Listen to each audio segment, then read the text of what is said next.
Now let us continue our discussion on the tutorial problem on Mohr circles.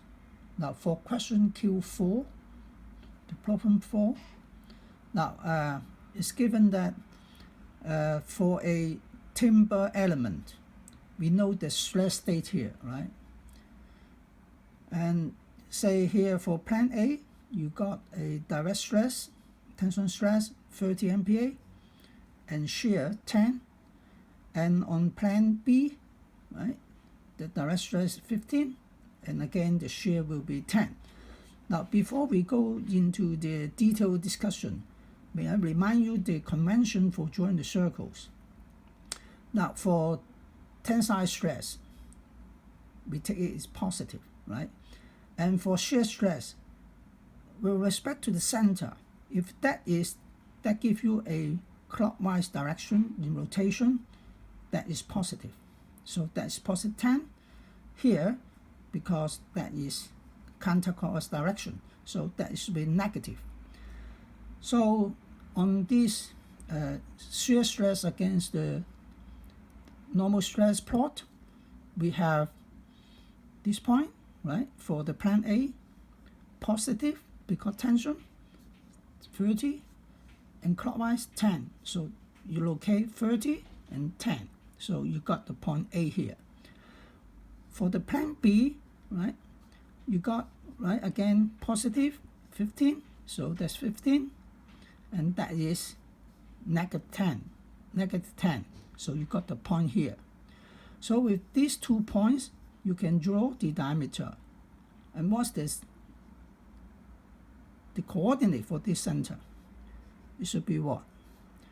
15, 30, midway in between.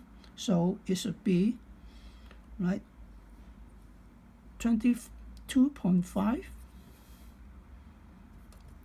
and 0 there, right?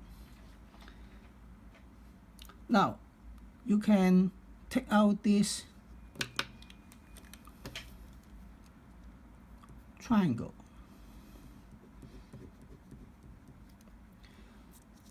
Now, say for this triangle, so you got here 30, right? Sorry, 10. It's 10. Now, what's that? If that is 30, right? And that's 15. So 30 minus, no, that's 30 minus 24.5. So 30 minus 22.5. Sorry, it gives you what? It gives you 7.5, right? So what's the radius? So R equals to square root 10 square plus 7.5 square, give you 12.5. So the radius 12.5, right?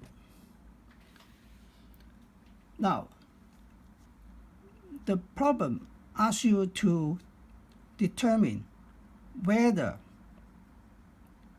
the specimen will fail because of under this direct stress system, and you are given that the timber strength along this grain, right, where the timber is the weakest in this direction.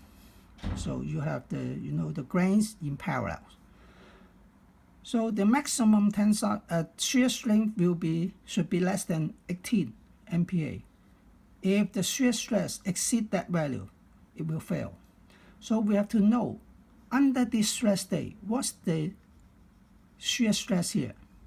So if that is the plan A dash, so that's plan A dash, the slope of the grain is at 30 degrees, right, to the x-axis. So that is 30, right? So you want to know this direction of this plane.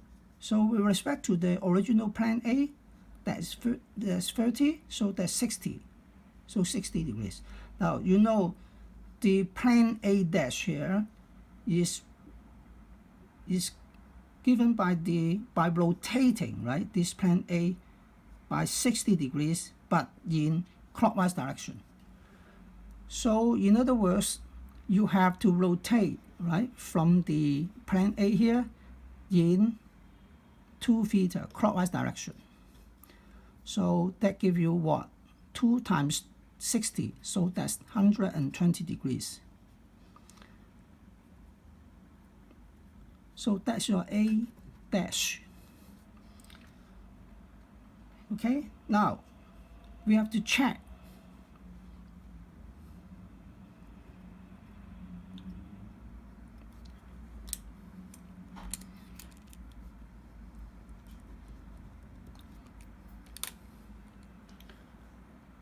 what's the shear here, right?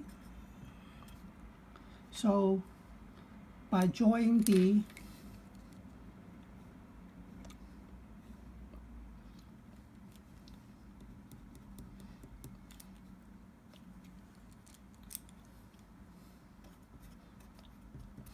and you got the radius, right, 12.5.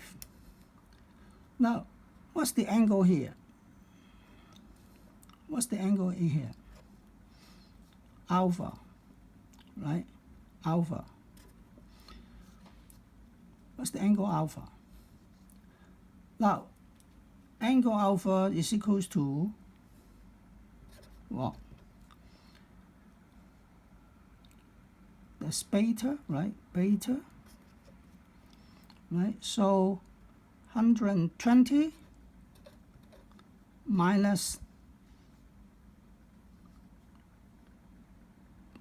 beta, right? That's beta, right? That's beta. This here, beta. Now, beta here is given by what? Tangent, arctangent of 10 over 7.3, right? So it will give you what? 53.1 degrees, right? So 120 minus 13, 53.1, that give you 66.9 degrees. So what is the shear strength here? Is given by, for this right angle triangle, is equal to sine alpha, right? So it gives you 11.5, right, MPa.